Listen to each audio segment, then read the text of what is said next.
Ay, bueno, ahora sí, ¿ya?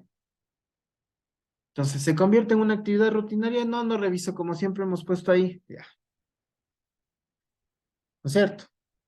Las condiciones, obviamente, que el terreno estaba por las lluvias, obviamente se ha mojado mucho y parece que ha estado filtrando, ¿ya? Entonces son condiciones, obviamente, condiciones climatológicas, ¿ya? Pero al final son condiciones también inseguras, ¿ya? Entonces miren cómo se logra empatar este tema, ¿ya? Entonces, bueno, introduciéndonos a esto, al tema de acciones y condiciones inseguras, vamos a iniciar con temperatura.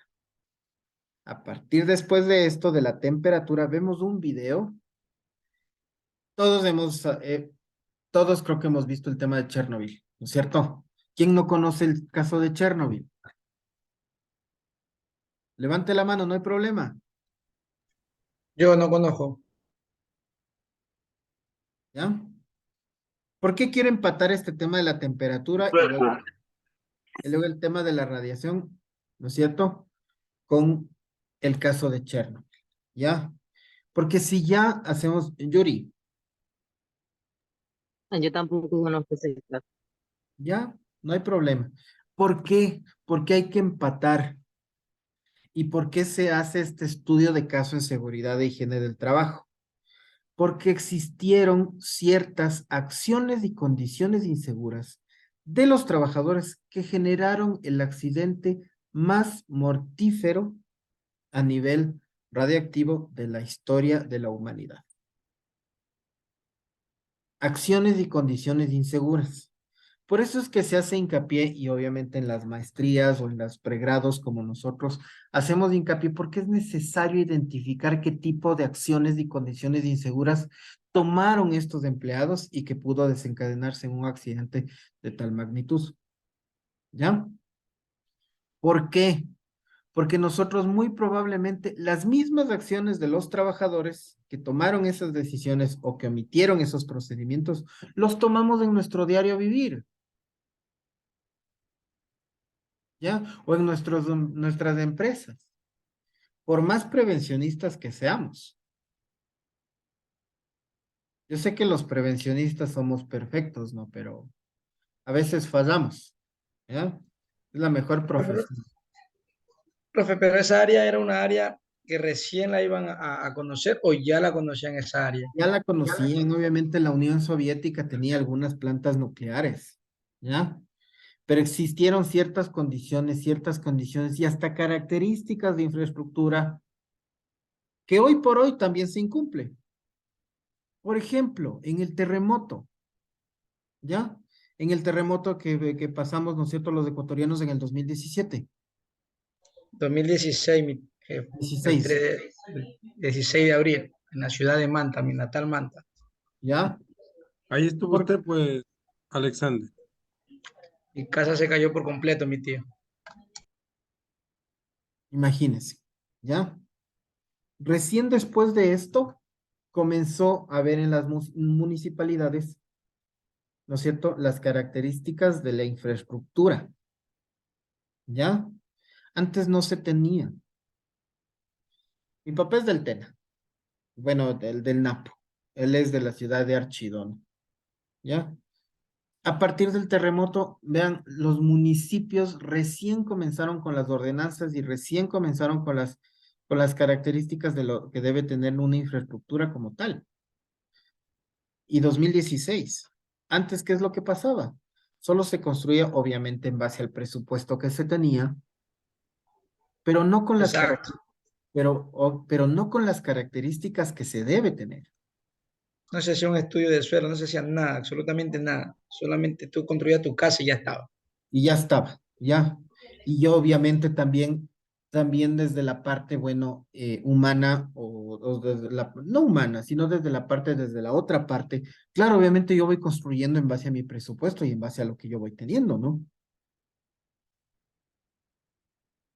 Pero ¿qué pasa? Y luego, obviamente, en estos temas, ¿ya? Imagínense, hoteles en Pedernales se cayeron a pedazos, ¿ya? ¿Por qué?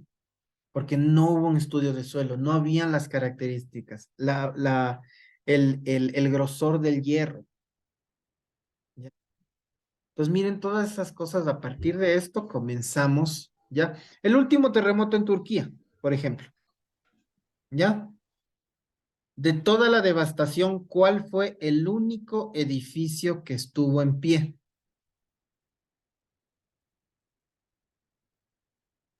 Ni idea. En una ciudad de toda la devastación, el único edificio que quedó en pie fue el edificio de los ingenieros civiles. Intacto. ¿Cómo decir de un colegio de ingenieros? O sea, una sede. Del Colegio de Ingenieros Civiles de Turquía, de la ciudad de Turquía, de una Es ciudad. que de lo que yo estuve más o menos leyendo ese terremoto, de todo lo que había pasado, hay edificios que tienen más de 100 años y que Claro, nunca, o sea, realmente no hubo un estudio, o sea, no hubo una ejecución de un ordenamiento territorial ni un plan de uso y gestión del suelo, o sea, realmente todo lo construían. Y igual pasa aquí en el Ecuador, porque en las ciudades, en el casco urbano de todas, o sea, ya sea parroquia rural, que es en los centros poblados, o sea, en una parroquia urbana o en el centro de las ciudades, el municipio exige o sea, los permisos y toda la cosa. ¿Y qué pasa en la zona, en la parte rural? Hay edificios y hay empresas realmente que construyen sus edificios, pero muchas veces, por ejemplo, no hay ni permisos, no hay ni siquiera un plano, o sea, lo hacen a la criolla. Y cuando hay un terremoto, cuando hay un temblor, lo que pasó también cuando hubo el terremoto en Manta y qué pasó en una parte de Chimborazo, me parece que igual se cayeron casas también. En Guayaquil, la misma situación. O sea, realmente no hay un estudio de cómo está la infraestructura a nivel de ciudades. Porque, ¿qué ocasiona? Que va a seguir cayendo la mayoría. exacto. Rosana, Profe, justamente lo que dice Wilson, o sea, todo, y lo que usted decía, o sea, una es la costumbre, lo que decía algún compañero, que siempre la gente desde tiempos muy antiguos se acostumbraron a construir al ojo prácticamente, ¿sabes? Sin ningún estudio de suelo, sin ningún profesional que les asesore, sino únicamente, incluso hasta por abaratar costos, ¿no? Se le contrata hasta ahora al maestro al albañil que se supone que tiene experiencia y se le contrata. Ahora hay otro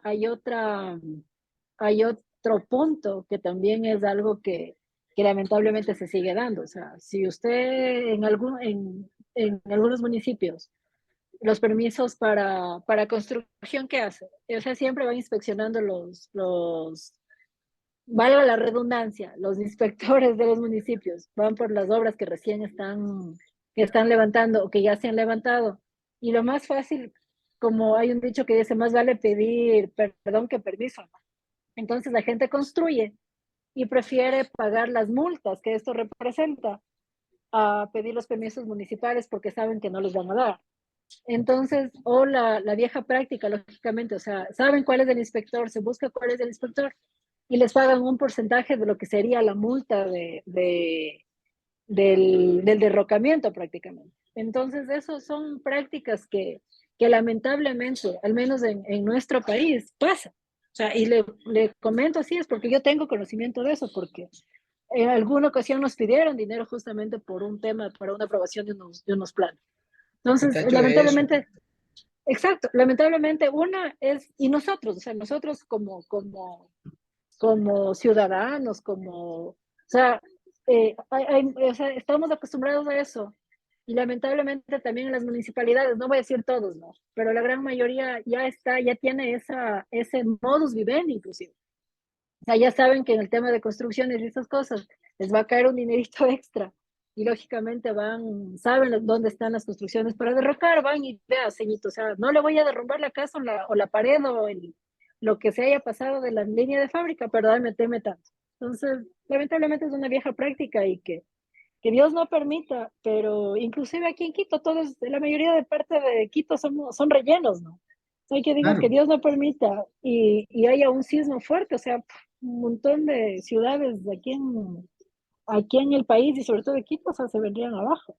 Y aquí en Quito pero que todos son obras verticales, o sea, lo que pasó en esa avenida que se fue el aluvión, en esa calle, no recuerdo, por ahí en la Quito, Gasca, en la la Gasca. Gasca. en la Gasca.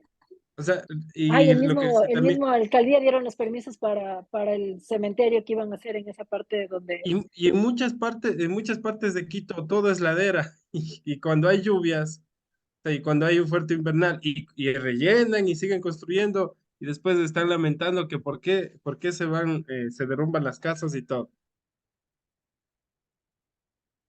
Exacto, o sea, pero miren, si nos vamos dando cuenta, esta parte, bueno, ustedes me dirán, eso más es un estudio de gestión de riesgos, ¿no? Que de seguridad y salud ocupacional. Pero no nos olvidemos que la parte de seguridad e higiene del trabajo, apoyada con la parte de gestión de riesgos, eh, realmente cubre el mayor, o bueno, como que se complementa para tener un muy buen profesional en el tema de seguridad y riesgos, y gestión de riesgos y desastres, ¿no? Porque, por ejemplo, la parte de seguridad, imaginémonos que un técnico de seguridad de una constructora, ¿no es cierto? El técnico de seguridad de una constructora debe tener, ¿no es cierto? Debe tener, primero que nada, todo el tema antes de la construcción, el tema de prevenir acciones y condiciones inseguras, ¿no es cierto? Todo lo que conlleva la infraestructura como tal. Pero también analizar el tema de gestión de riesgos y de riesgos antrópicos, ¿ya? Todo eso es importantísimo. Javier, quizá taxi. Sí, ¿cómo está, ingeniero? Buenas noches. Sí, quería comentar también acerca de esta situación.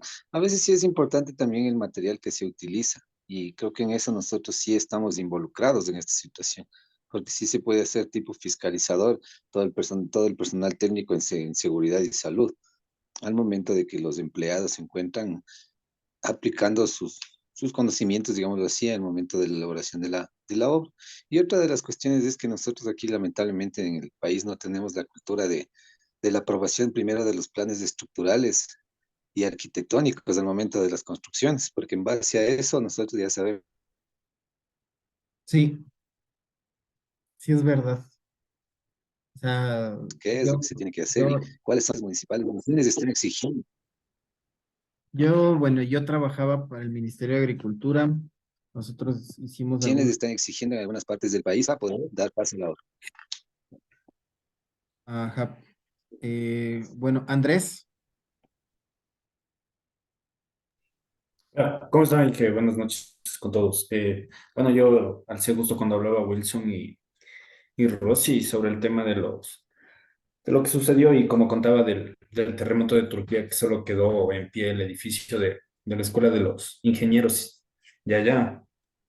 Es más o menos el claro ejemplo lo que ha sucedido igual, lo que sucedía, mejor dicho, en México cuando se daban los terremotos, que era la confianza de que en los últimos 100 años no haya habido un terremoto de cierta magnitud.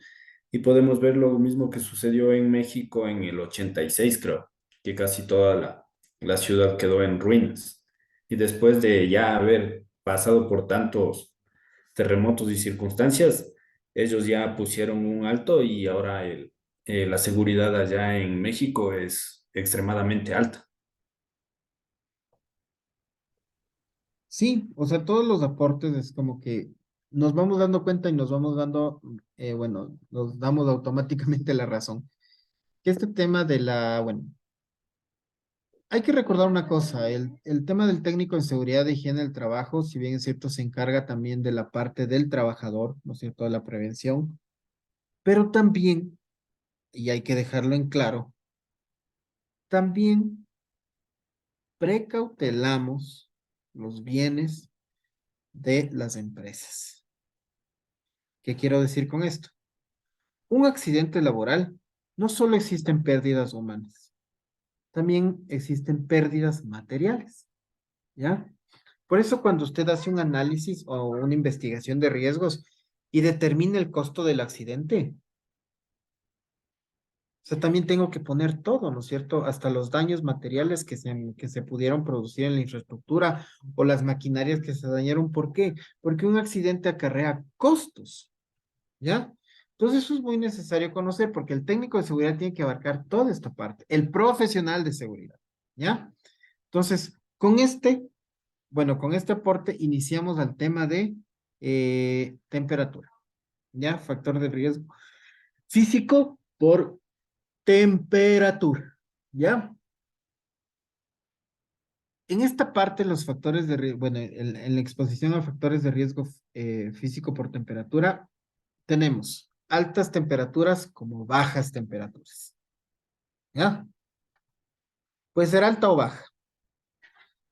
Hay profesionales, por ejemplo, los profesionales que trabajan en camales o en todo lo que son las avícolas, despostando los podos, ¿no es cierto? Las atuneras, baja temperatura, ¿ya?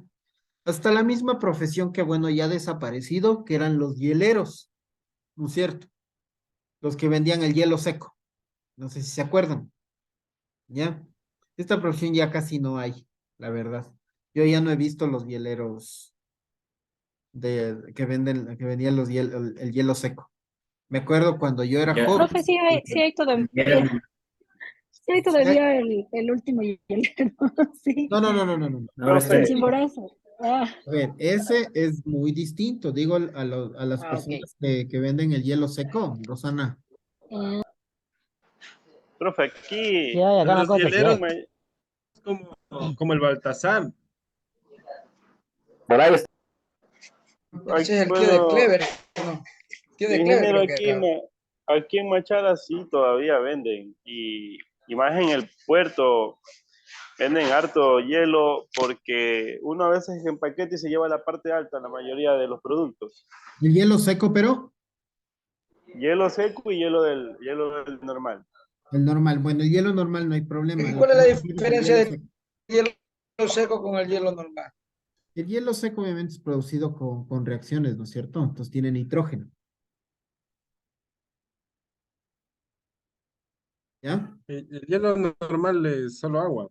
Es Pues, agua, es no sé, agua congelada. El no, hielo seco, en el cambio, hielo obviamente seco en nitrógeno, tiene nitrógeno. nitrógeno y algo más. Y dura Congelado, el más. nitrógeno congelado. Y El dura hielo más. seco Y principalmente dura más. Tiene dura dióxido de más. carbono. Tiene dióxido de carbono y tiene nitrógeno. Esos dos componentes. Así, no se meterán a la boca porque hay algunos muchachos que Sí, cogen Cuando el hielo. yo era niño me quedé con uno de esos aquí, casi me ahogo. En la, una vez Ahí llegó quedó un así. niño una vez llegó un niño al hospital cuando estaba trabajando y llegó con un hielo entre la lengua, la nariz y la de frente. ¿ya? Este hielo es peligroso, ¿no? Obviamente por el tema del nitrógeno Por hace... supuesto, si yo casi me muero, profe. Sí. Entonces, Se le miren, hizo una quemadura de segundo grado. Así, bailón. sí, por supuesto que sí. Entonces, miren, bueno, eh, aquí en Quito yo me acuerdo que en el sur de Quito había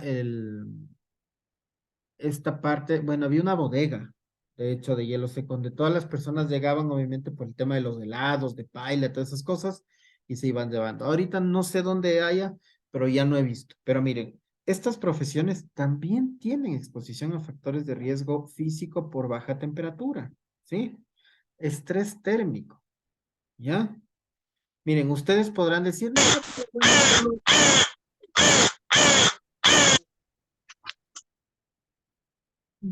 ustedes podrán decir, no, ¿qué va a tener de riesgo de exposición un heladero?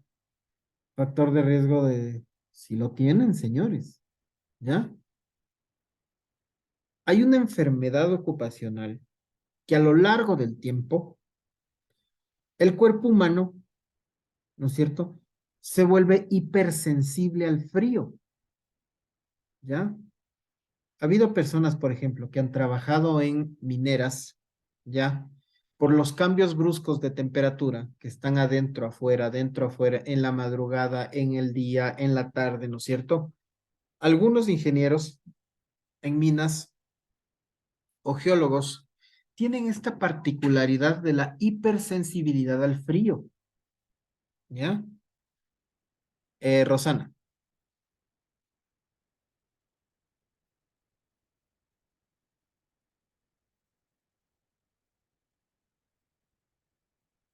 ¿Rosana o Javier? Creo que me olvidé de bajar la mano, profe. No Ah, ya, tenía ya. ningún comentario.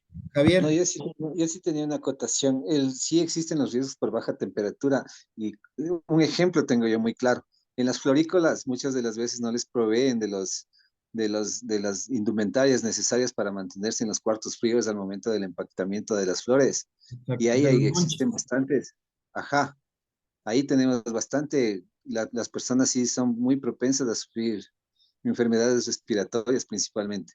En el área A de Enfermedades largo post plazo. cosecha, en el área de post cosecha, no, Javier. en el área de post cosecha. También Sí. tienen Profe, también este entumecimiento. Rosana. Ajá.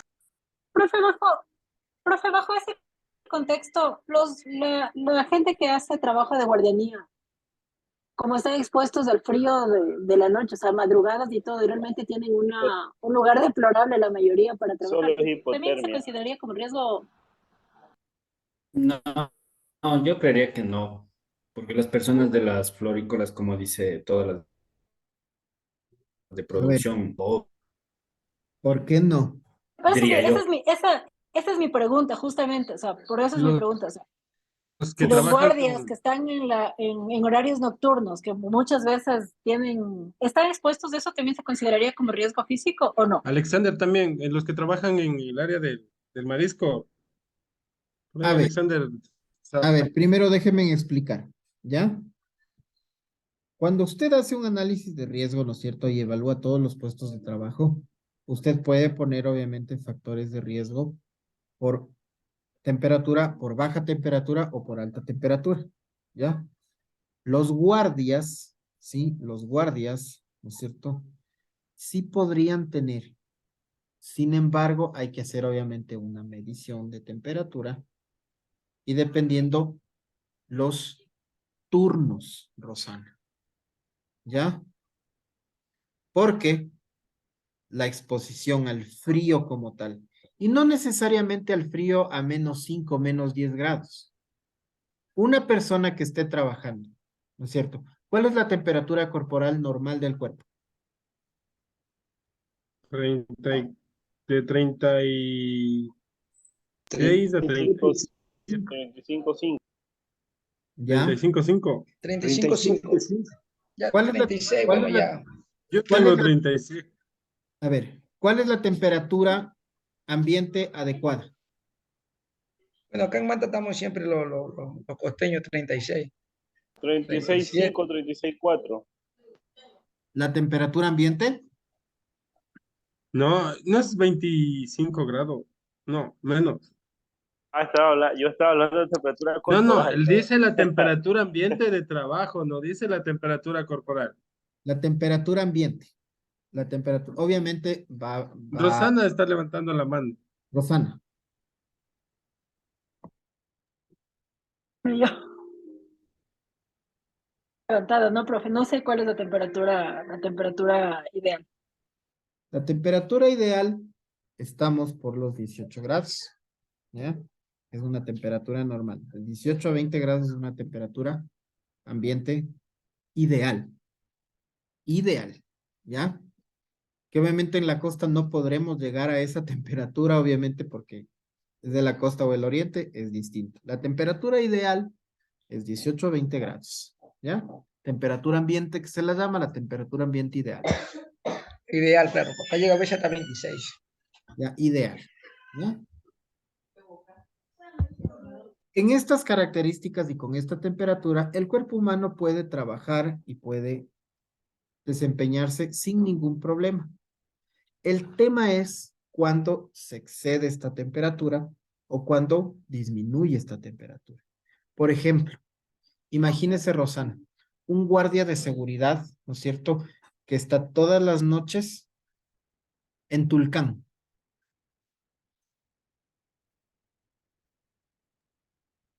Por ejemplo, aquí en Quito es del Ichimbía. O sea, el área de Ichimbía con los guarditas de seguridad en la noche, horarios nocturnos y horarios o sea, en la madrugada son fríos bastante fuertes. O sea, por eso es mi consulta justamente. Usted dice el horario nocturno y el horario de la madrugada. Bueno, el horario nocturno es el de la madrugada. ¿Sí? Porque el horario nocturno, bueno, entran desde las 10 de la noche hasta las 6 de la mañana. Ese es el turno del guardia de seguridad por lo general. Porque los guardias tienen Cuando 3 turnos. esto es de velada, le consideran. Por eso era mi pregunta, por eso eran las dos diferencias. Porque yo le tengo el matutino, el vespertino y el nocturno. Los 3. $500 a los ganadores de medallas de oro, $22.500 a los de plata y 15.000 a quienes ganan bronce. ¿Ya? Entonces, ¿cuándo? ¿Por qué decimos que el guardia de seguridad no puede tener? Sí puede tener, ¿sí? Se puede hacer un estudio, obviamente, con mediciones de temperatura, a ver a qué tipo de temperatura está expuesto. ¿Sí? Y el otro es el tema de la vestimenta o el tema del uniforme. ¿Por qué?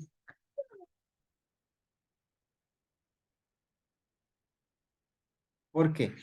Miren, les voy a dar un caso. Ah, bueno, Rosana. Rosana. El tema, sí, el tema de la ropa de trabajo en este caso para los guardias se debería fijar justamente en las condiciones en la actividad que ellos hacen y en las condiciones para las que ellos van a trabajar. Lógicamente, un guardia de seguridad que trabaja en la ciudad de Quito o en la ciudad de Tulcán, que se puso el ejemplo, no va a ser la misma ropa de trabajo que se le va a entregar a un guardia que trabaja en Manabí o que trabaja en Guayaquil. Entonces, siempre hay que hacer un estudio, una relación de cuál es, bueno, lógicamente, de en qué condiciones va a trabajar ese señor. O sea, es importante, y si no y bueno, la normativa dice eso, ¿no? En ropa de trabajo, el código de trabajo dice que debe ser a ver, habla de pantalón, una camisa o camiseta, una chompa y zapatos, y dice debe ser de acuerdo a las condiciones ambientales, si no estoy mal el código de trabajo. A las Y condiciones también ambientales y también la decisión, la a la 580. comodidad. Y la 584 también te dice, o bueno, te da que todo trabajador, y obviamente la 584 es de cumplimiento, que todo trabajador, ¿no es cierto?, debe tener todas las condiciones adecuadas para realizar su trabajo. Cuando hablamos de condiciones adecuadas, hablamos de todo lo que conlleva, obviamente, el puesto, las características del puesto y la indumentaria. ¿No es cierto, Rosana? Sí, profe. Entonces, eso me refería. Hay que hacer un análisis porque no se puede, así sea el mismo puesto de trabajo, en dos ciudades diferentes, en dos climas diferentes, se tiene que hacer justamente un análisis de qué ropa, y ahí sí es ropa de trabajo, se le va a entregar a estas personas. Porque muchas veces incluso estandarizan, ¿no? O sea, para todas las personas vamos a hacer la misma ropa de trabajo sin darse cuenta, sin hacer un análisis previo de lo que se tiene que entregar. Eso, profe. Sí. Pónganse, les voy a poner un ejemplo, ¿ya? Bueno, no voy a decir el nombre, obviamente, porque porque no es ético, ¿no? A mí me contrataron, bueno, me contactaron, de hecho, por LinkedIn, me contactaron y todo eso, que sí, que el otro. Y bueno, me citaron obviamente para una entrevista, para hacer, bueno, para asesorarles en materia de seguridad e higiene del trabajo a una heladería muy importante aquí en Quito, que tiene 25 locales, ya, aquí en Quito, ya. Entonces es una heladería grande. Entonces fuimos, estuve ahí en la planta de producción de helados y todo eso, y claro, ellos estaban sumamente preocupados. ¿Por qué? Pues claro, primero no tenían nada de seguridad, ¿no es cierto?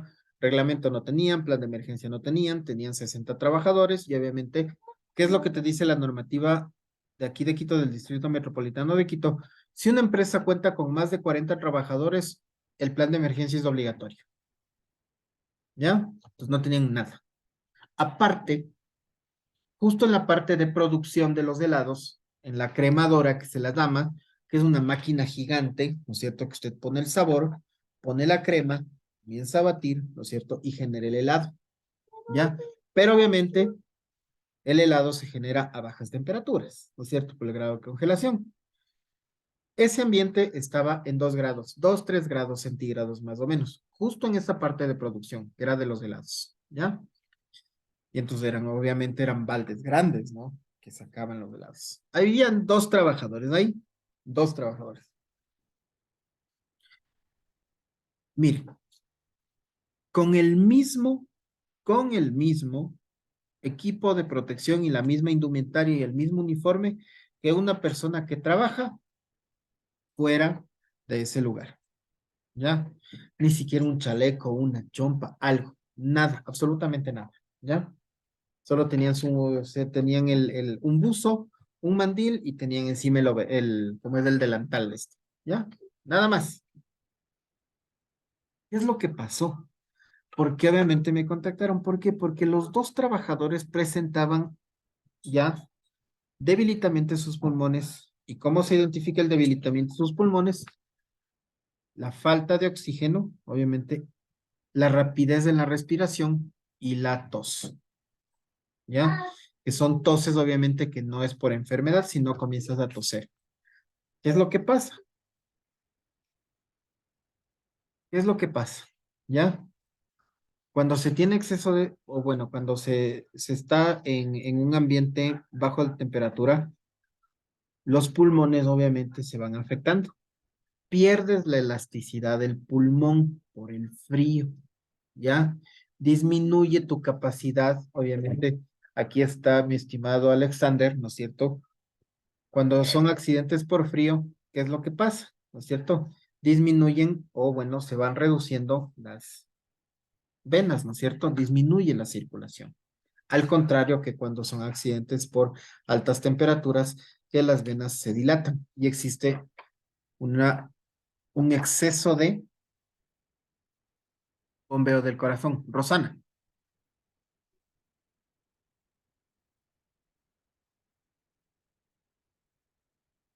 ¿Aló? ¿No? No pueden justamente en los exámenes ocupacionales ya como tema, ¿no me escucha? Solo exámenes ocupacionales. Cuando están expuestos al frío por mucho tiempo. Justamente no sería lo ideal los exámenes ocupacionales para saber en qué antes de que ya se encuentren afectados. O sea, sí, pero en empresas que sí están conscientes, pues, Rosana. Es que ese era el ¿Cuál tema. sería eso, no? Claro, pues. O sea, primero, si yo ya identifico eso,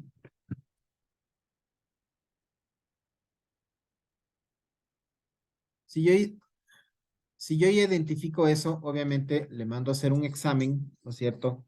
Aunque sea interno, verán. Un examen interno, ¿ya? Mando a hacer un examen al trabajador y hago que analice el médico ocupacional y hago que me diga qué alternativas tengo, ¿ya? No tenían nada, ¿no? Obviamente ya los trabajadores ya se habían asesorado, entonces, sí, entonces era un caso, sí era un poco complicado, la verdad, ¿ya? Entonces, bueno, hicimos el tema del asesoramiento y todo eso.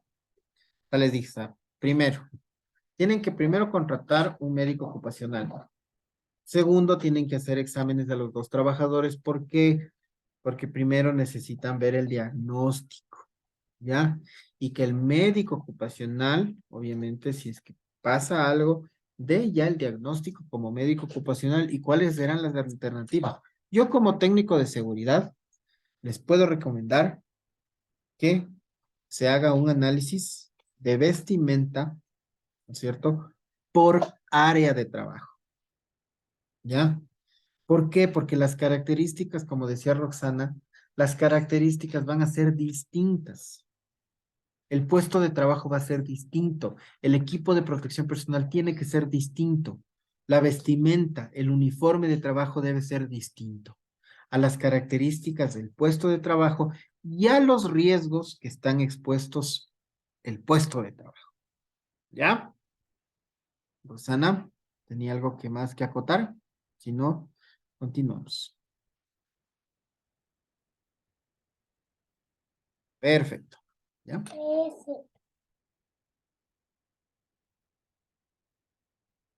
Temperatura. Situaciones afectadas por el tema este de la exposición a riesgos físicos por temperatura. Tenemos los chefs, ¿ya? Tenemos el personal de las minas, tenemos el personal de construcción, el personal de todo lo que son industria petroquímica o industria minera, ¿ya? Bueno, esta parte de los botelleros o los sopladores de botella ya casi no está, es un tema, es una profesión todavía que ya no está industrializada, que obviamente ya es más artesanal, pero todavía la hay, ¿ya?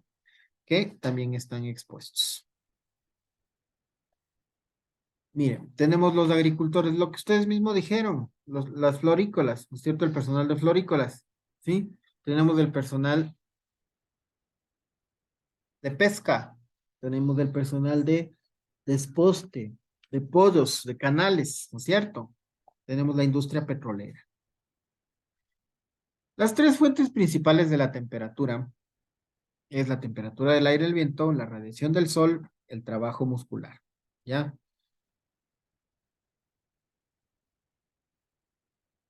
Efectos del calor. Miren, los efectos del calor van a ser distintos a los efectos del frío, porque obviamente las temperaturas no van a ser iguales. Fatiga, deshidratación, tenemos dolor de cabeza, deficiencia circulatoria de órganos internos, alucinaciones, vértigo, vómito, hipotensión, ¿no es cierto? Activación de glándulas sudoríparas. Cuando se activan las glándulas sudoríparas, ¿qué pasa? La deshidratación. Pues siempre se recomienda cuando existen exposición a altas temperaturas, la continua hidratación. Hidratación. ¿Ya? Agotamiento, tenemos calambres, trastornos del piel, ¿no es cierto? Y el golpe de calor. El golpe de calor es cuando el cuerpo humano sobrepasa o bueno, está por 42 grados centígrados. ¿Y qué es lo que pasa? Comenzamos con escalofríos y dolores de cabeza. ¿Ya? Entonces, esta parte es importantísima. ¿Por qué? Porque en la costa y en la Amazonía se da accidentes de trabajo por golpe de calor. ¿Ya? Por ejemplo, el personal de mantenimiento de vías. En la Amazonía, pónganse en el Coca.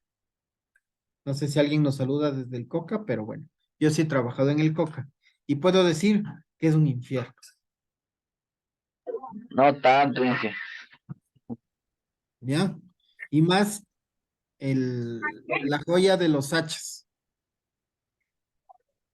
Es mucho más, hay mucho más calor en la joya de los hachas que en el Coca. No sé por qué Inge, debería pero ser ya en el igual. oriente es cálido húmedo. ¿Ya? Me acuerdo que estábamos por el 2018 construyendo un centro de acopio de maíz en la joya de los hachas. Gerson, ¿usted de allá?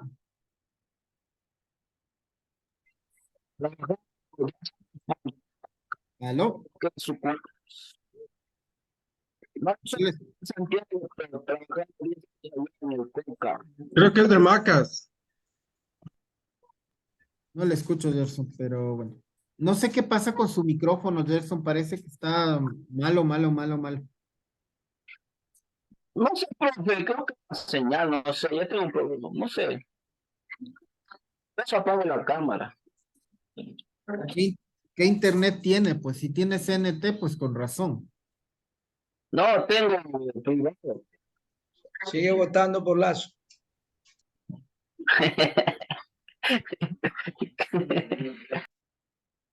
¿Ya? Entonces, bueno, les comento. Pues bueno, nosotros, bueno, yo estuve trabajando en el 2018 por la joya de los hachas. En la tierra de Alexander el Bailón, yo estuve trabajando 2016, 2017. En Manta, ¿quién manda? En Manta, Portoviejo, Rocafuerte,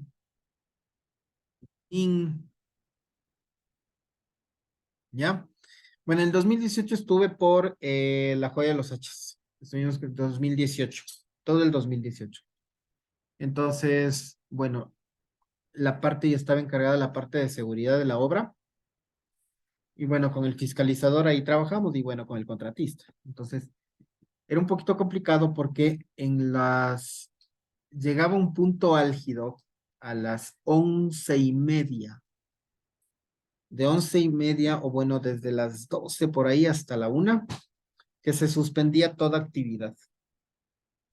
Y obviamente teníamos los puntos de hidratación, ¿no? Teníamos 2 puntos de hidratación para los trabajadores, ¿sí? Y teníamos, bueno, la compensación que era por lo menos un snack pequeño que se servían a las 10 de la mañana para compensar el gasto calórico, ¿ya? Y tenían obviamente los puntos de hidratación. Pero llegaba un punto álgido que era desde las 12 hasta la 1 más o menos, en el que se suspendían totalmente los trabajos. ¿Por qué?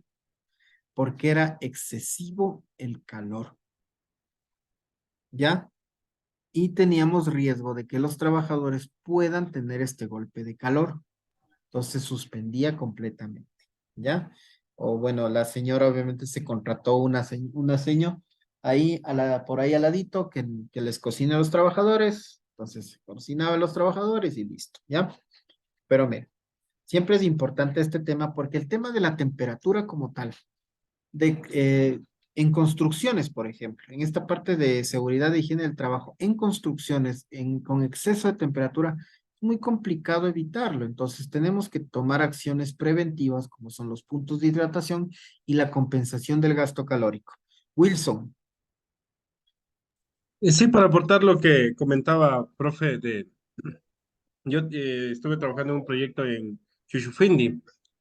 Entonces, nosotros monitoreábamos la temperatura y llegaba a los 36 grados a las de 12 de la tarde, de 12 hasta las de la tarde. Llegaba a los 36. En algunos días llegó hasta los 39, 40 grados. Como estuvimos trabajando al interior del tanque, más o menos subía de 3 a 4 grados más. Entonces, ahí tuvimos que utilizar ventiladores para los tanques, porque son tanques de 100.000 barriles. Tenemos que utilizar ventiladores. Y igual, el ventilador neumático, ese ventilador suena durísimo. Entonces tenías, aparte del calor, había ruido. Y aparte, y utilizar trajes Tyvek, utilizar el traje, la ropa de trabajo jean, el traje Tyvek, la mascarilla y el casco y todo, era un infierno ahí, totalmente. Sí, entonces, miren, si bien es cierto esta parte de riesgos físicos, decimos, ¿no? Que hay que prevenir este tema y todo eso, pero cuando tenemos fuentes de radiación mecánica, de cierta forma podemos tal vez tomar acciones al respecto. Pero cuando son obviamente el tema de riesgos ambientales, ¿no es cierto? Que es por el tema del sol, por la temperatura. Entonces ahí obviamente tenemos, o bueno, debemos tomar medidas que de cierta forma estén al alcance de nosotros. Puntos de hidratación, snacks para compensación calórica, por el gasto calórico que genera, porque después de esto vamos al índice WGT. Mañana vamos a hacer ya ejercicios de índice WGT. Rosana, le hago una pregunta. ¿Qué es el índice WGT?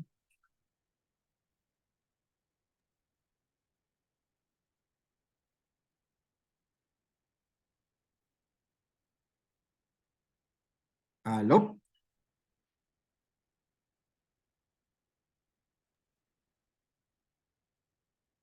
¿No era el valor expuesto en 8 horas de trabajo? No.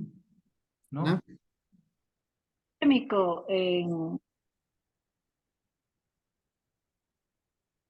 Mide el estrés térmico, ¿no es cierto?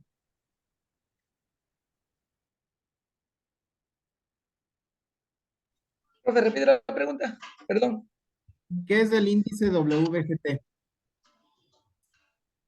Es el índice WT.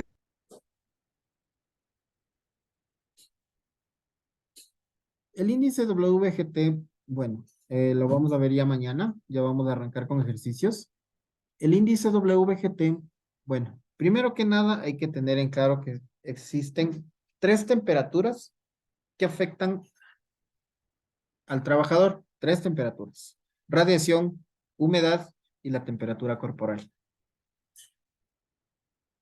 Pues, a partir de esto, y bueno, se calcula el índice WGT, que es el tema del estrés térmico. Y a partir del estrés térmico determinamos el gasto calórico que genera el trabajador. ¿Y para qué determinamos el gasto calórico que genera el trabajador? Para determinar los tiempos de trabajo y los tiempos de pausas. Para eso es el índice WGT. ¿Ya? Porque pónganse, hay trabajos que tienen un índice WGT altísimo, que la tabla mismo del decreto ejecutivo 2393, cuando te dice de gasto calórico, te dice que tienes que trabajar 15 minutos y descansar 45.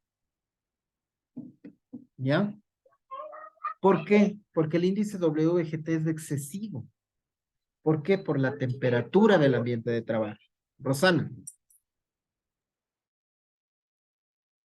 Radiación, humedad y Radiación, el doble. radiación, humedad y temperatura corporal. Porque tenemos temperatura del ambiente, ¿no es cierto? Temperatura del cuerpo, ¿no es cierto? Las dos. Y de ahí tenemos la temperatura o la humedad, que se la llama, los 3. El índice WGT, el TB, el TG y el TBH. Ya que eso lo vamos a ver mañana.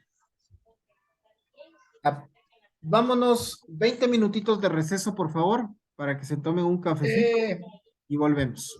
Vamos a merendar. Gracias, profe.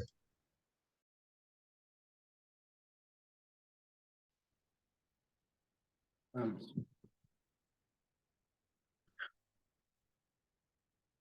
Listo, señores. Ya tomaron su cafecito.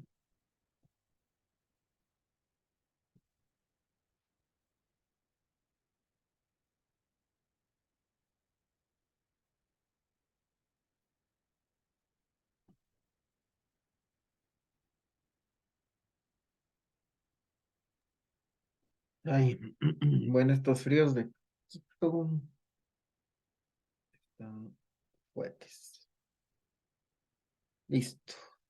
Vamos ahí. Continuando con la clase.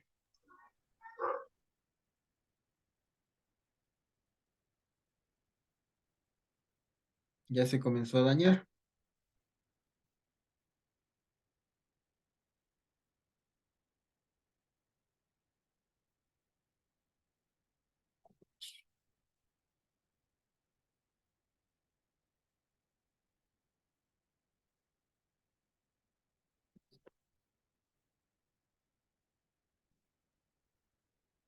Tenemos los efectos del calor. Ahora sí, los efectos del frío. Disminución de la circulación sanguínea, arrotamiento o encogimiento, temblor involuntario, disminución de la destreza manual, reducción de la capacidad del tacto, desactivación de la transpiración, comportamiento extravagante o extraño, ¿sí? En algunas películas, ¿no es cierto? Cuando comienzan a congelarse, comienzan como que a comportarse de forma extravagante y uno dice a veces, no, si es solo para película nomás. No, no es así. Los efectos por exposición a frío dan que obviamente cuando se desactiva la transpiración y se reduce nuestros sistema vascular, se va reduciendo, el cerebro, ¿no es cierto? Comienza también a fallar.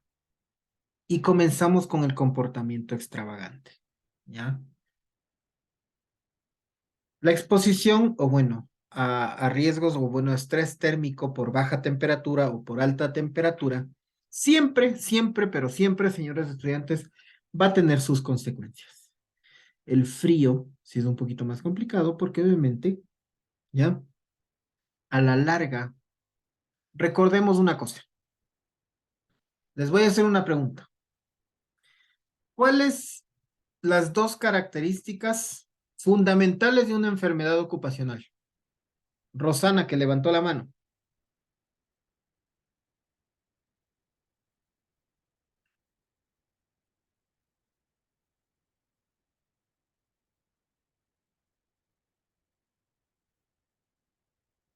Brian. Permiso, profe. Buenas noches. Bueno, yo quería que la exposición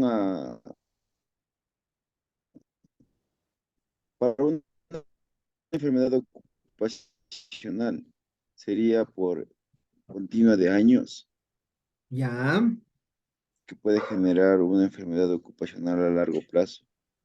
ya, claro que sí.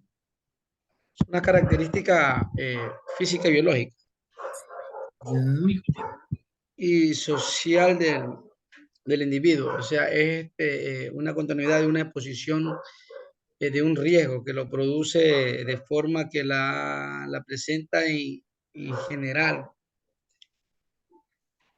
ya. A ver, acuérdense de esto, por favor. Recuerden aquí.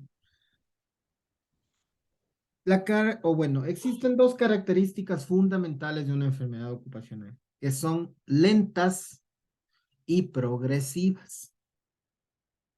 Esas las dos características fundamentales de una enfermedad ocupacional. Es lenta y progresiva, ¿ya? Porque algunos tenemos que sí, que ya enfermedad ocupacional, ni medio 5 meses trabajan enfermedad ocupacional. No es así, ¿ya? Las enfermedades ocupacionales, y por eso es fundamental los exámenes ocupacionales iniciales y de seguimiento, ¿ya? Para determinar por qué. Hay muchos trabajadores, señores estudiantes, que no solo tienen un trabajo, ¿ya? Por ejemplo, en construcción, maestros mayores y todo eso de lunes a viernes trabajan en un lado y fines de semana también trabajan en el otro. Entonces, ahí cómo podemos determinar si en verdad es una lesión por la ejecución del trabajo de nuestra empresa y que sea, miren, yo tuve un caso aquí en Quito, ¿hace cuánto fue? El anterior año nomás fue, de un vendedor de Jardines del Valle. Jardines del Valle, bueno, para las personas que no conocen, es una empresa que, bueno, vende estos nichos, ¿no es cierto? Los nichos para, para los cementerios, ¿no es cierto? Le venden a usted la tumba, en resumidas cuentas, ¿ya? Entonces, miren, el vendedor tiene 8 meses en la empresa, ¿ya? Y resulta que él se va al Ministerio de Riesgos del Trabajo y denuncia una enfermedad ocupacional. El técnico de seguridad, obviamente que somos conocidos, él no puede dar, obviamente, en la investigación, él puede dar la investigación, obviamente, de todo eso, pero siempre necesita como que un criterio aparte, ¿ya? Como para ir, el abogado mismo les había recomendado que si bien es cierto, tengan sus respaldos, pero también contraten una persona externa para que pueda determinar o pueda dar un informe, ¿no? Obviamente ergonómico, ¿no? Bueno, para contar. Resulta que el trabajador supuestamente, ¿ya? Tiene una lesión, o sea, tiene una lesión aquí en el hombro, ¿ya? Resulta que es el tendón de aquí, ¿no es cierto? Que se le llama la enfermedad del manguito rotador. Resulta que se le ha arrancado. Entonces, claro, él obviamente, o sea, estaba ya compuesto en la venda y todo eso, ¿no? Que necesitaba operación y que eso es culpa de la empresa porque él es vendedor. Entonces, él entregaba los volantes, ¿ya? Pero para tener 8 meses y para tener un desgarre en el tendón, no te da para realmente que una actividad así no te dé para el desgarre como tal, ¿ya? Pues bueno, y haciendo las investigaciones y todo eso, resulta que el señor ha tenido un disco móvil.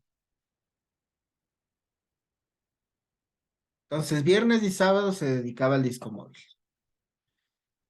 Entonces, es muy probablemente que el señor en uno de estos accidentes, o bueno, en uno de estas tocadas, o como lo llamen, se le cayó mal un parlante y ahí sufrió el desgarre del hombro. Pero ¿a qué es lo que yo quiero llegar? Es muy importante este tema de los exámenes ocupacionales y todo el tema de la investigación. ¿Por qué? Porque muchos trabajadores tienen otras profesiones, ¿ya? Hay trabajadores que hacen Uber en las noches.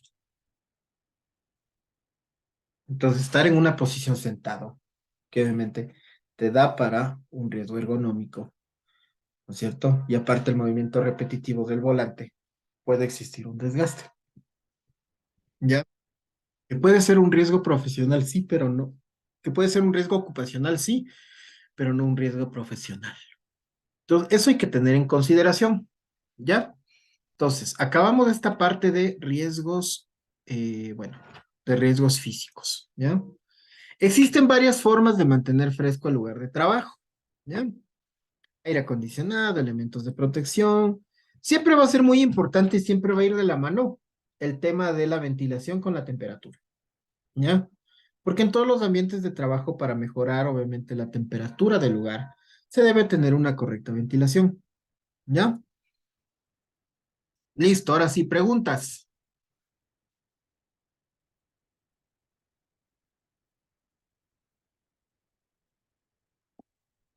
Señores estudiantes, preguntas, ¿cómo está la clase? ¿Se me están aburriendo? No, aburrido no, pero súper que interesante. No, También muy bien. lo que nos dijo también de la característica de la salud ocupacional. Me quedé, fue bueno.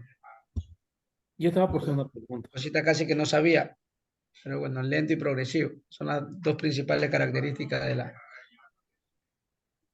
de la salud ocupacional. De la enfermedad ocupacional, Alexander. Edad ocupacional.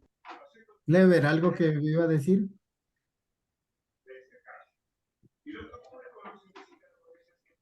Dije, una consulta. Cuente. El asma ocupacional, es una enfermedad ocupacional, perdón. El asma se considera una enfermedad ocupacional. Verá, dependiendo de varios criterios. O sea,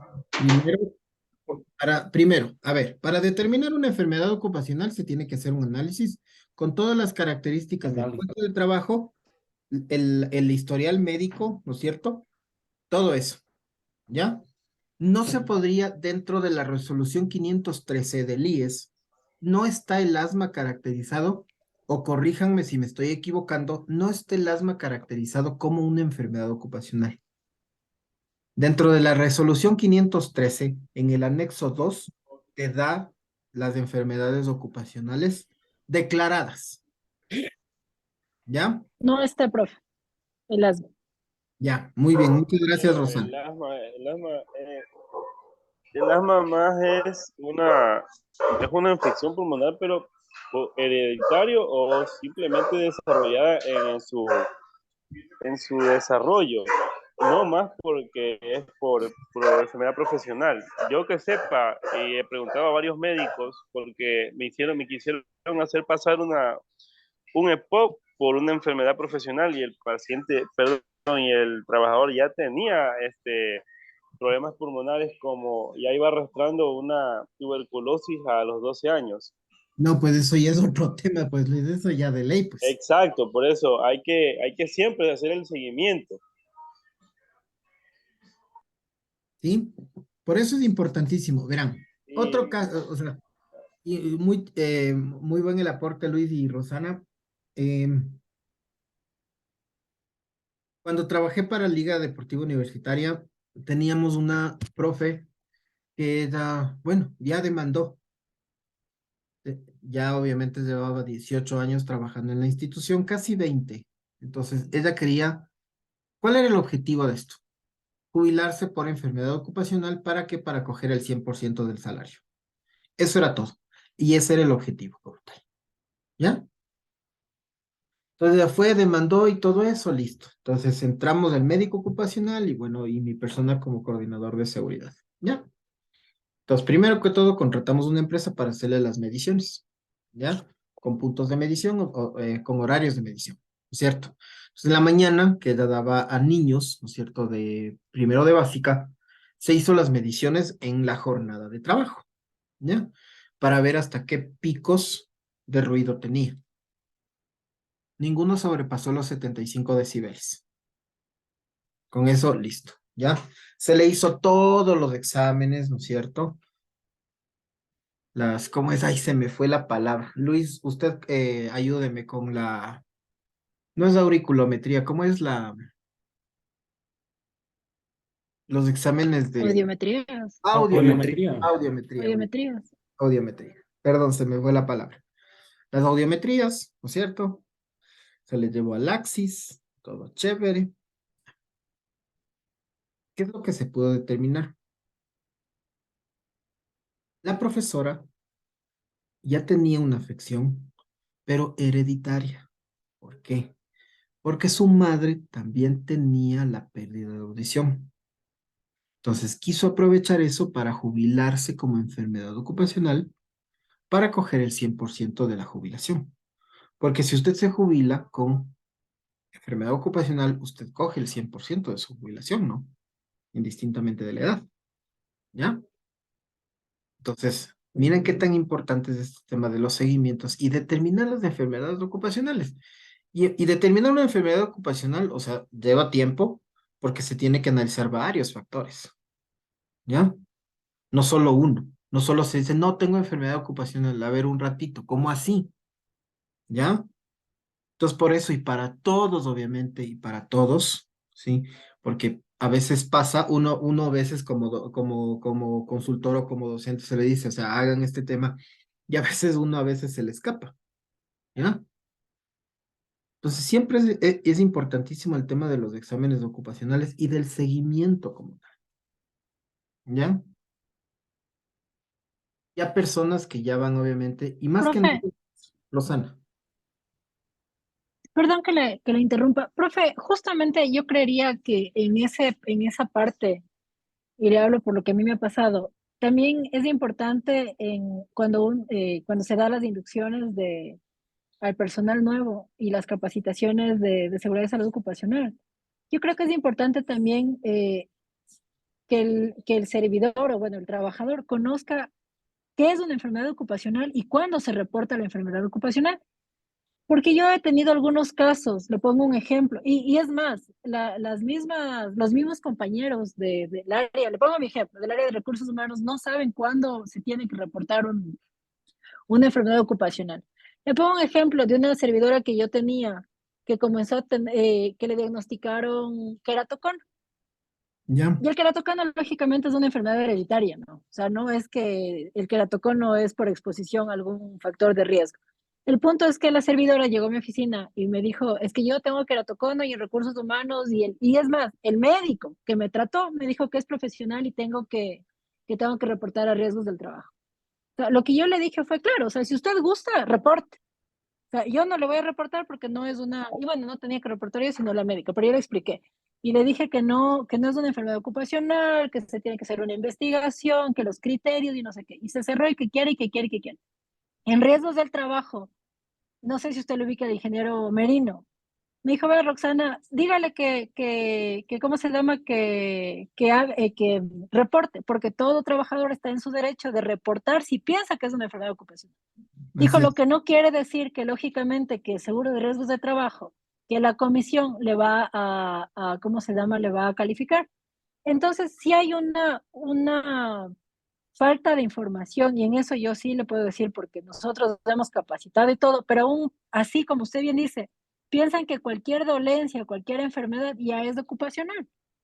Entonces, o sea, eso también es importante recalcar, porque no, pues, o sea, como usted me dice, o sea, ¿cómo así ocupacional? O sea, hay personas que tienen 2 y 3 trabajos a la par, ¿no? O ¿cómo se llama? O tuvieron una lesión, o es un tema hereditario, o A o B situación. Y lógicamente, o sea, es una oportunidad, entre comillas, que ellos le ven para jubilarse o para recibir un Indemnización. réditos económicos. Exacto. Entonces, O, profe. o también para un cierto nivel de presión. ¿Por qué? Sí. ¿Por qué, señores estudiantes? ¿Ya? Esto se ve en empresas donde no tienen, no les han hecho exámenes ocupacionales ni nada. O sea, hay algunos trabajadores, obviamente, que te dicen, no, entonces yo voy y le denuncio. Y claro, no, obviamente, cuando pasa esto, y si no se tiene nada, uno también como empleador se pone un poquito nervioso, ¿no? Porque dice, ¿y qué pasa si es verdad? Porque ahí obviamente ya viene indemnización, ya viene un tema que usted no le puede despedir al trabajador, o sea, vienen algunas cosas, ¿ya? Entonces, miren, a veces pasa, ¿ya? Que hay empresas donde uno trabaja que son excelentes, o sea, yo he trabajado en unas empresas excelentes de seguridad, otras empresas no, ¿ya? Pues bueno, por ahí, medio, medio, teniendo un poquito de experiencia, pero, o sea, es así, o sea, el tema de las enfermedades ocupacionales, ¿ya? Se puede ser, o bueno, como dice Rosana, cualquier trabajador puede reportar, pero no quiere decir que le van a calificar, ¿ya? Pero ahora, si el trabajador, obviamente, reporta y todo eso, y usted no tiene nada,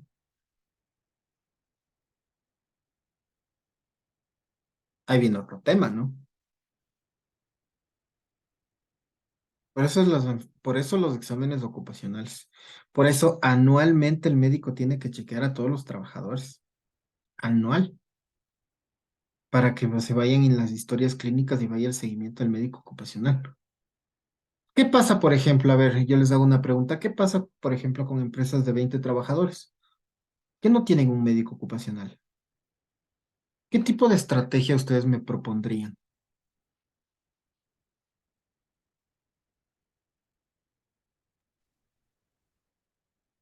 No sé si tal vez, profe, se puede hacer Mira, un plan de salud, como todos los trabajadores se supone, bueno, digo se supone porque no siempre pasa, todos los trabajadores deben ser asegurados, ¿no? Ujú. Entonces hay una dirección dentro del IES como hospital, dentro de los, o sea, no riesgos de trabajo, sino que dentro del IES como hospital hay un área de médica de riesgos del trabajo. Entonces, ahí se puede solicitar justamente a las empresas, las instituciones públicas, justamente ahí se puede solicitar exámenes ocupacionales para las personas en el caso de no contar con un médico. Pero en cambio ahí hay otro caso. Cuando se hacen los exámenes ocupacionales en el IES, lógicamente, no sé si estoy equivocada, pero la normativa dice que los resultados de los exámenes ocupacionales únicamente se le puede entregar al médico. No se le puede entregar ni al técnico de recursos humanos ni nada por decirlo, sino al médico de la empresa, lógicamente para el seguimiento y los resultados. Y Pero hay bueno, otra por lo cosa, menos y ya hay se otra- puede, perdón, y se por lo menos ya podría, se podría tener se podría tener ya los, como que los exámenes, exacto. ¿sí? Pero también queda registrado, ¿no es cierto? Y si algo pasa ahí, obviamente ya queda registrado, ¿ya? Entonces, ahí también hay un tema que se puede anclar con el Ministerio de Salud Pública, ¿sí? Las revisiones periódicas, ¿ya? Y entonces, obviamente, ¿con qué? Con los distritos, ¿ya? Por ejemplo, se puede anclar también. ¿Qué es lo que pasa eso? Por ejemplo, aquí en Quito sí hay esta dirección, obviamente, como dijo Rosana, pero ¿y qué pasa en provincia? ¿Qué pasa? Póngase en el Tena o qué pasa? Póngase en Quijos, ¿ya? Tenemos que anclarnos con el distrito, con el Ministerio de Salud, ¿ya? De cierta forma hacer chequear a nuestros trabajadores, ¿ya? Aunque sea que bueno, ya se les, Rosana. Profe, pero ahí hay un problema, porque el Ministerio de Salud Pública, cuando la mayoría de veces se le solicita los exámenes ocupacionales, la respuesta del Ministerio de Salud Pública es, pero ustedes tienen IES. Exacto, O pero lo sea, y ya me ha pasado eso ya me ha pasado a mí, o sea, solicito al Ministerio de Salud, me dicen, no, es que ustedes son asegurados y el Ministerio de Salud Pública es para las personas que no son aseguradas. Y ahí me deja. Me toca estar otra vez con el IES y con el IES. pero ¿y los chequeos como tal? Por Ya ejemplo, conseguí médico. nosotros, Ya tengo médico. bueno, ahí sí, pero póngase Sí, y nosotros, ahorita ya tengo médico, pero anteriormente, antes de tener, o sea, antes de tener médico me pasó eso. O sea, el MSP me negó, el IES me dio un cupo de 150 para 300, y en el año 2020, 2021 suspendieron a todas las instituciones y a todas las empresas que estaban contando con el IES por pandemia, dieron prioridad a COVID-19, ujú, dieron prioridad por la pandemia, y todo el contingente médico se dedicó prácticamente a eso, y todo lo de interconsultas, médicos especialistas, temas de riesgos del trabajo, todo se suspendió. Y recién se está retomando nuevamente.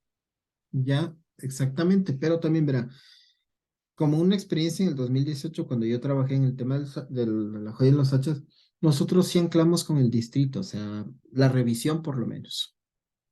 ¿Ya? El contratista obviamente pagó los exámenes ocupacionales, pero el médico del distrito les hizo la evaluación corporal y todo eso. ¿Ya? Entonces, de cierta forma, o sea, sí se podría anclar. En su caso, obviamente, Rosana, ¿cuántos trabajadores son? 284 Ahí sí, pues, Rosana. en Quito. Nosotros tenemos, o sea, en el contrato como tal, nosotros teníamos 6. ¿Ya? Entonces, esa es una forma como que de ir de cierta forma cubriendo el tema de seguridad. ¿Ya? Entonces, el de miércoles ya son las 9:20. Bueno, vamos a ver ventilación y con eso finalizamos hoy. ¿Ya? La ventilación siempre va a estar ligado directamente a la temperatura. ¿Ya? Siempre.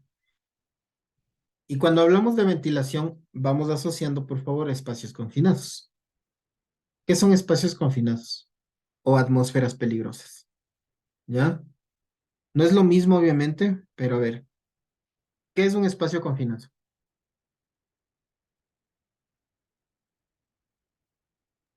Es un espacio que carece de oxígeno en muchas ocasiones.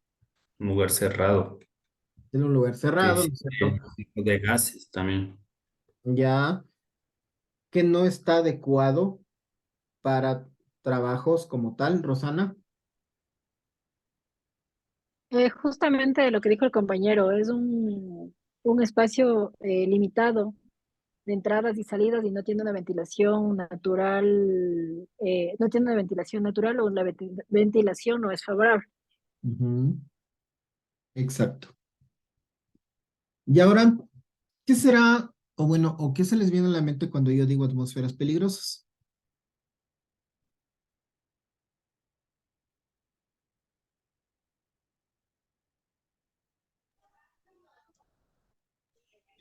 Puede retener o contener gases o contaminantes en el aire o en el ambiente que está. En el lugar, ¿ya? No siempre una atmósfera peligrosa va a ser un espacio confinado, ¿ya? Una atmósfera peligrosa puede ser una bodega de productos químicos, ¿ya? Una atmósfera, o sea, un lugar donde existen atmósferas peligrosas, ¿ya?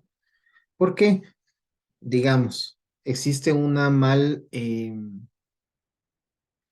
¿cómo es? Mal almacenamiento de productos químicos. Y en esa bodega, ¿no es cierto? Se tiene este tema de los productos químicos, primero que son inflamables, tóxicos, ¿ya? Y algunos hasta más, ¿ya? Entonces, estos son lugares con atmósferas peligrosas, ¿ya?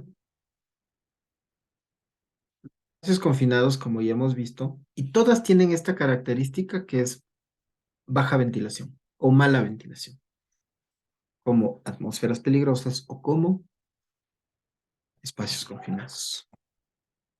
¿Por qué? Por ejemplo, ¿por qué explotan los departamentos por el tema del gas? ¿Ya? Porque se crea una atmósfera peligrosa que al momentáneo, cuando existe alguna chispa o algo que prenda el oxígeno, ¡bloom!, estalla. ¿Ya? O por ejemplo, bueno, algunos se acordarán de las personas que murieron en el motel, ¿ya? Por estar prendido el vehículo, ¿no es cierto? Entonces se crea una atmósfera peligrosa que puede producir Accidentes. ¿Y cuáles son los accidentes o los más mortales? La muerte o la intoxicación por productos químicos, ¿ya? Siempre en todo espacio de trabajo se debe garantizar la ventilación, ¿ya? Todos te dicen eso, ¿no es cierto? Se debe garantizar la ventilación. Pero ¿qué pasa? ¿Qué pasa en la industria de la galletería? ¿Por qué les digo esto? Ahí teníamos una ventilación mínima, ¿ya? Era sofocante el calor, ¿ya? Yo trabajé para Grupo Superior también, ¿no es cierto? Y nosotros en esa parte de la producción, que se producían las galletas, las salticas, que se producían las, ¿cómo es estas? Las circus, hay otras que son con chispas de chocolate y todas esas cosas, ¿no es cierto? No se debía tener una gran ventilación o no se debía tener demasiada. Se tenía una ventilación mínima para que se fugue el aire caliente poco a poco y no se vaya enfriando el ambiente como tal. ¿Por qué? Porque la galleta, al rato de salir del horno, si se ventilaba demasiado rápido y se enfriaba la galleta muy rápido, ¿qué es lo que pasaba? Y que le llamaban los analistas de calidad. El grado de rotura de la galleta se aumentaba. ¿Qué pasaba? Al rato de empacar la galleta, ya se comenzaba a resquebrajar dentro. Y obviamente a usted no le va a gustar nunca abrir una galleta, un empaque de galletas y que estén rotas o no, ¿cierto? Claro, la presentación, La presentación, ¿no es cierto? Entonces abrimos la galletita y todo eso, pero si usted encuentra las galletas rotas, obviamente va a decir, no, esto es de mala calidad, ¿ya? Entonces miren qué tan importante es jugar con la ventilación, ¿no? Existen este tipo de empresas, obviamente de galletería, como Nabisco, como Grupo Superior, ¿no es cierto? Que en esa partecita, en esa área como tal, deben tener una ventilación restringida, ¿ya? Que vaya poco a poco. En otros lados, como talleres mecánicos, todo eso, obviamente debemos tener una ventilación mejor, ¿cierto? ¿Ya? Por el tema de los productos químicos y todo eso. Entonces, la ventilación es un factor importantísimo porque podemos determinar, o bueno, puede generar intoxicaciones o puede generar desmayos y todo eso, ¿ya? Entonces,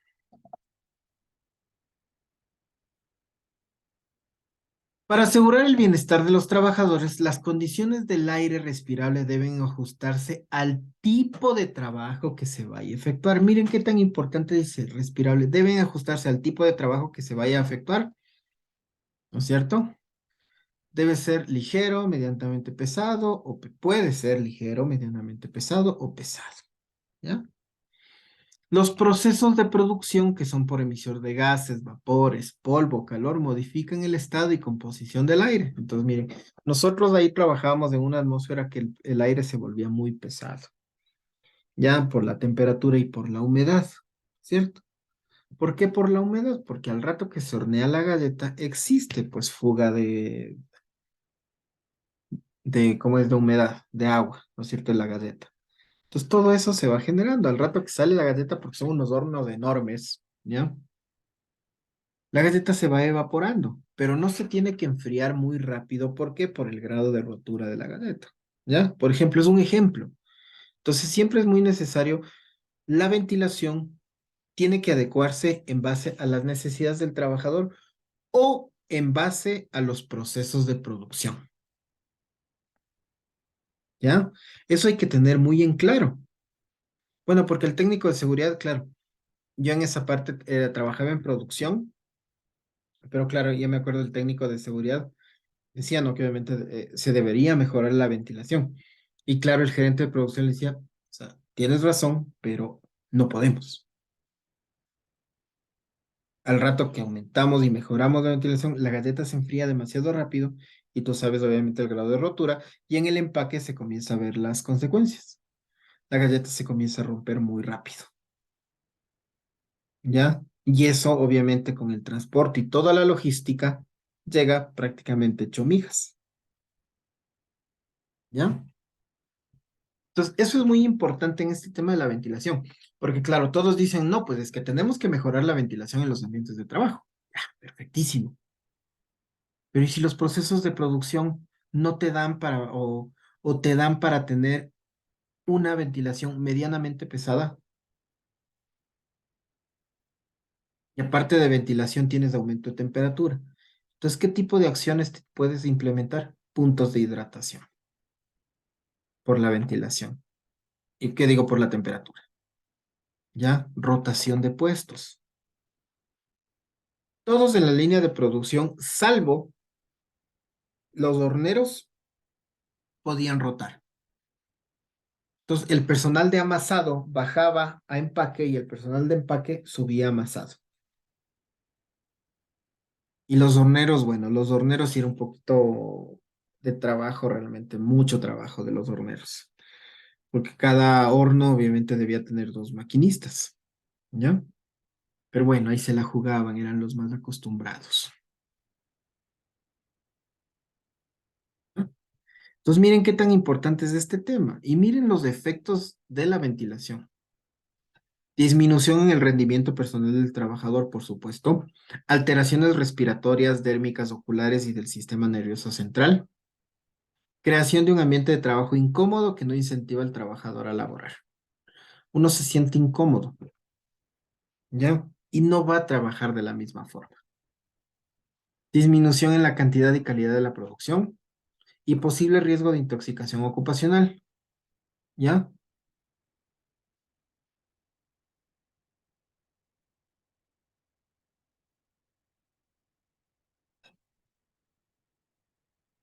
Calentadores de aire y bueno, las fuentes generadoras de la, bueno, unidades de calentamiento y ventilación y unidades de serpentín de vapor.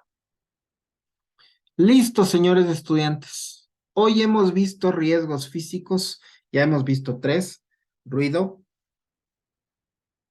temperatura y ventilación, ¿ya? Mañana hacemos un ejercicio de índice WGT y ya arrancamos con ejercicio porque eso me importa mucho, que ustedes conozcamos. Mañana hacemos el taller y luego vemos el día lunes, vemos los 3 riesgos que tenemos pendientes. Cerramos con el video de Chernobyl porque yo necesito cerrar con el video de Chernobyl porque necesito que nos demos cuenta qué tipo de acciones tomaron los maquinistas y qué tipos de condiciones se generaron para, bueno, valga la redundancia, generar este accidente nuclear. Ustedes me dirán, pero eso ya pasó hace años, pero el comportamiento humano sigue igual y las mismas acciones se pueden generar. Por ejemplo, el accidente químico de Estados Unidos. ¿Por qué nadie habla del accidente químico que se pasó hace un mes? ¿Ah? ¿Cuántas intoxicaciones y cuántos posibles efectos a largo plazo? Que ya, ok, listo, me curé de la exposición a los riesgos químicos y todo eso. Bueno, ya va sanando, tratamiento y todo eso. Pero son riesgos químicos que a la larga van afectando y son de efecto progresivo. ¿Ya? Porque los accidentes con químicos pueden ser inmediatos los efectos o a largo plazo. ¿Ya? Entonces, eso, señores estudiantes, nos vemos. Mañana es jueves. Sí, mañana nos vemos, no, claro. Pensé que mañana. Listo, señores. Hasta mañana, profe. Gracias, buenas noches. Hasta mañana, ingeniero. Buenas Mañana, noches a ingeniero, todos. gracias. Muchas gracias. Hasta luego.